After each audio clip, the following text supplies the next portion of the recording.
Let's learn how to build a Monte Carlo simulation in Python so you can better understand how it works. Picture this. It's 8 a.m. on a Friday and you have just arrived at your work office. You are watching the minutes slowly tick by, impatiently waiting for the clock to hit 5 p.m. so you can leave and make it to your barbecue party meetup with your friends and family at 6. But just as you look away from the clock, your boss bursts into your office and smacks 2 deliverables onto your desk, a presentable slide deck and a full report. You start to panic. You know that your party is in only 10 hours, but you're aware from past experience that the slide deck could take anywhere between 2 and 5 hours, and the report could take between 5 and 9 hours. You start to do some quick mental math. What happens if the slides take 3 hours and the report takes 5 hours? You'll make it to your party.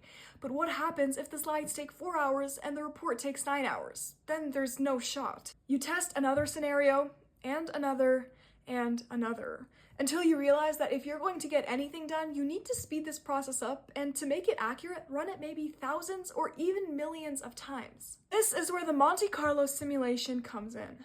Your time assumptions for each task will inform the Monte Carlo, which turns each uncertain range of values into a specific input by picking a random number from that range. Those random picks come from a uniform distribution between 0 and 1, where every single small slice is equally likely to be picked. The simulation does this many times, and I mean thousands or millions of times, to build a whole cloud of outcomes. The most typical case when the simulation is run many times is most likely what will happen to you, and we'll also be able to see the very best case scenario and also the worst case scenario. Now let's wrap this scenario in Python so you can see how to code the simplest of Monte Carlo simulations.